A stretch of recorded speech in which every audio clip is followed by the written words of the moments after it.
ما یو پیر دا خبره وکړه ما چې دا انګریزانو نه دا چلونه زده کېږي او دا نه یو ملګري ما ته قصه وکړه د یو خپل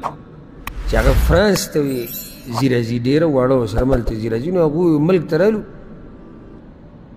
او لویه ښځه ده او د ځان سره چې دی هغه ټیډي بیر ورته وایي که څه شي هغه بالوچي یګ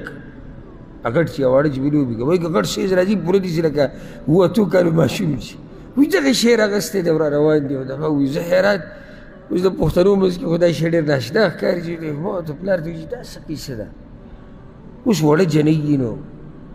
که دې پورې لوبې کوي دا خو پېغله جنۍ ده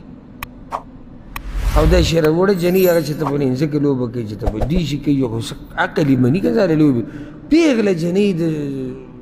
شپاړسو اوولسو کال نه بره او دا شی راغسته په دې څه کوي دا چلی دی دغه انګریزانو نه یې زده کړی د هغوی دغه جنکونه چې دا ټیډي بیر دی دا پلانې شی دا په کټ کې ورسره پروت وي بل طرف ته الله دې زموږ په حال باندې رحم وکړي دا خبره یاده کوي چې څومره موږ د الله د دین نه لرې کېدو موږ به تباه کېږو موږ به خرابېږو زموږ بچي به هم خرابېږي زموږ ښځې به هم ګډې وړې کېږي زموږ لوڼ او زامن به هم ګډوډ کېږي او چې دا دین مضبوط راونیسو که نه نو خیر د دنیا او د آخرت به الله موږ له راکړي الله دې زموږ د بچو حفاظت وکړي